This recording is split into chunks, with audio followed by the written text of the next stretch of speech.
بسم اللہ الرحمن الرحیم۔ جب حضرت سیدہ خدیجہ الکبریٰ رضی اللہ تعالیٰ عنہ پر نزع کا علم طاری ہوا تو نبی کریم صلی اللہ علیہ وآلہ وصحبہ وسلم نے فرمایا کہ سکرات یعنی موت کی شدت تمہیں ناگوار ہے، واللہ تمہارے لیے یہ شدت مفید ہے۔ ہاں، جب تم جنت میں اپنے سوتنوں کے پاس پہنچو تو انہیں میرا سلام کہنا۔ حضرت مریم بنت عمران، حضرت آسیہ بنت مزاحم اور حضرت ام کلثوم ہمشیرہ حضرت موسیٰ علیہ السلام کو میرا سلام پہنچانا۔ وہ بولی، بہت اچھا، آپ کا سلام پہنچایا جائے گا۔ اسے امام قرطبی نے سورۃ تحریم کی تفسیر میں ذکر کیا کہ حضرت موسیٰ علیہ السلام کی ہمشیرہ کا نام مریم مرقوم ہے اور آپ کی والدہ کا نام لوحہ بنت بان بن لادہ بن یعقوب علیہ السلام ہے۔ حضرت خدیجہ الکبریٰ رضی اللہ تعالیٰ عنہ کے وصال کے بعد خاتون جنت سیدہ فاطمہ الزہرا رضی اللہ تعالیٰ عنہ عموماً مغموم رہتی تھیں۔ ایک دن نبی کریم صلی اللہ علیہ وآلہ وسلم کی خدمت میں آپ رضی اللہ تعالیٰ عنہ نے عرض کیا، ابا جان، مجھے کھانے پینے میں اس وقت تک کوئی فائدہ نہیں ہوگا جب تک آپ صلی اللہ علیہ وآلہ وسلم حضرت جبرائیل علیہ السلام کے ذریعے مجھے میری والدہ ماجدہ حضرت خدیجہ الکبریٰ رضی اللہ تعالیٰ عنہ کی برزخی کیفیت کو واضح نہیں فرماتے۔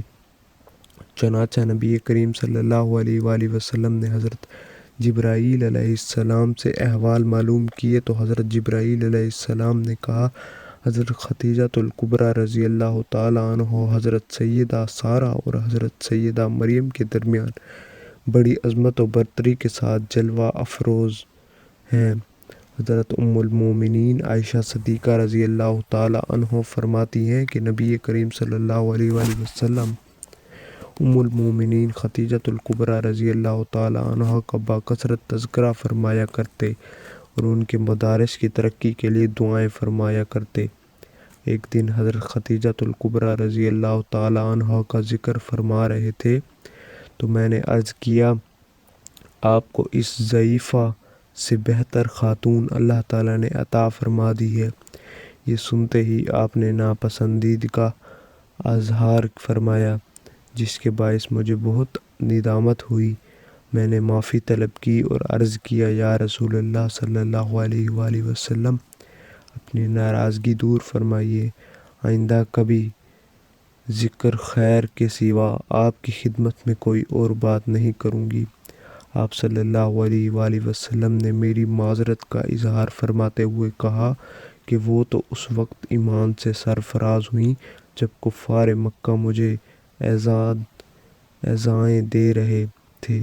انہوں نے مجھے ان نازک ترین لمحات میں پناہ دی جبکہ مشرکین میری جان کے در پہ تھے۔ انہوں نے میرے ایسے زمانے میں تصدیق کی جبکہ اہل مکہ میری تکذیب کر رہے تھے۔ حضرت خدیجہ الکبریٰ رضی اللہ تعالیٰ عنہ کے لیے دعائیں فرماتے ہوئے کبھی نہ اکتاتے۔ امہات المومنین میں آپ بالخاص فضل و شرممتاز ہیں۔ چنانچہ شب معراج جب آپ جنت کی سیر فرما رہے تھے تو اس میں ایک عظیم محل دیکھا جو حد نظر تک وسیع و کشادہ ہے۔ اس میں ایسی اشیاء رکھ دی گئی ہیں جو نہ کسی آنکھ نے دیکھی، نہ کانوں نے سنی اور نہ ہی کوئی انسان اپنے دل میں تصور و خیال لا سکتا ہے۔ آپ صلی اللہ علیہ وآلہ وسلم نے دریافت فرمایا، کس کا محل ہے؟ آواز آئی، یہ حضرت خدیجہ الکبریٰ رضی اللہ تعالیٰ عنہ کا محل ہے۔ آپ نے فرمایا، میں انہیں ہدیہ پیش کرتا ہوں۔ اللہ تعالیٰ نے مال دنیا کے بدلے جنت میں محل عطا فرمایا۔ امام طبری علیہ رحمہ ظاہری اور قتادہ سے مروی ہے کہ عورتوں میں سب سے پہلے حضرت سیدہ خدیجہ الکبریٰ رضی اللہ تعالیٰ عنہ ایمان لائیں۔ حضرت خدیجہ رضی اللہ تعالیٰ عنہ نے اسی روز ہی آپ کو نبوت اور رسالت کی تصدیق کی اور ایمان کا شرف پایا۔ نبی کریم صلی اللہ علیہ وآلہ وسلم کا ماہ رمضان المبارک میں معمول تھا کہ غار حرا میں جا کر مصروف عبادت رہتے۔ جب مہینہ گزر جاتا تو آپ مکہ مکرمہ تشریف لے آتے۔ گھر میں جانے سے قبل بیت اللہ شریف کا 7 بار طواف کرتے۔ جس سال آپ مبعوث ہوئے اور اعلان نبوت اور رسالت کا فرمان جاری ہوا، اس وقت آپ غار حرا میں جلوہ افروز تھے۔ حضرت جبرائیل علیہ السلام اللہ تبارک و تعالیٰ کے علم سے آپ کی خدمت میں وحی لے کر حاضر ہوئے۔ حضور سید عالم صلی اللہ علیہ وآلہ وسلم نے فرمایا، جنت میں عورتوں سے افضل ترین حضرت خدیجۃ الکبریٰ رضی اللہ تعالیٰ عنہ، حضرت سیدہ فاطمہ الزہرا رضی اللہ تعالیٰ عنہ، حضرت مریم بنت عمران رضی اللہ تعالیٰ عنہ، حضرت آسیہ بنت مزاحم رضی اللہ تعالیٰ عنہ ہے۔ حضرت خدیجہ رضی اللہ تعالیٰ عنہ نے ہجرت سے 3 سال قبل مکہ مکرمہ میں وصال فرمایا۔ جنت معلیٰ مقام جوہن میں آپ کا مزار مبارک ہے۔ آپ نے 65 سال عمر پائی۔ آپ کی قبر شریف میں حضور سید عالم صلی اللہ علیہ وسلم اترے، اس وقت تک نماز جنازہ فرض نہیں تھی۔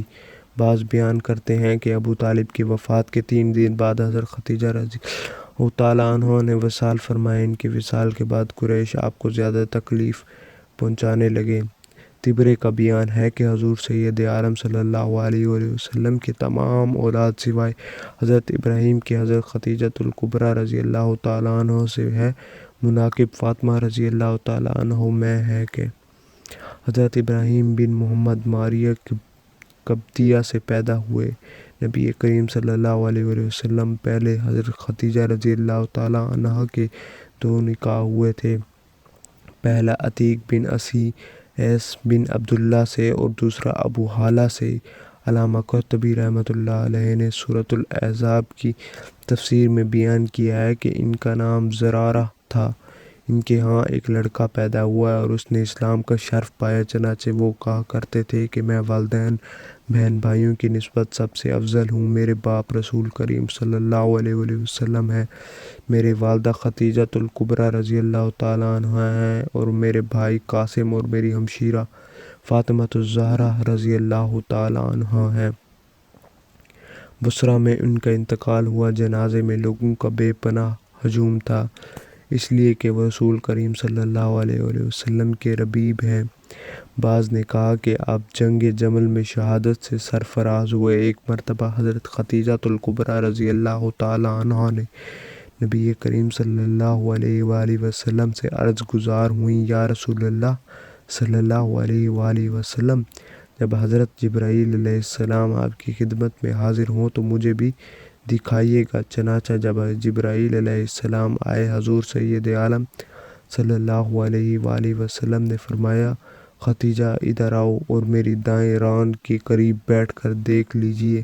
چنانچہ انہوں نے ایسا ہی کیا۔ آپ نے دریافت کیا، تم جبرائیل کو دیکھ رہی ہو؟ غرض کیا ہاں؟ پھر آپ نے کہا بائیں طرف دیکھو، اور پھر سامنے کی طرف دکھایا۔ حضرت خدیجہ الکبریٰ رضی اللہ تعالیٰ عنہ نے جبرائیل کو دیکھتے ہوئے عرض کیا، یا رسول اللہ صلی اللہ علیہ وآلہ وسلم، یہ واقعہ جبرائیل ہیں، شیطان ایسی صورت اختیار نہیں کر سکتا۔ پھر حضرت خدیجہ الکبریٰ رضی اللہ تعالیٰ عنہ نے لباس تبدیل کیا اور اپنے چچا زاد بھائی ورقہ بن نوفل کے پاس گئیں۔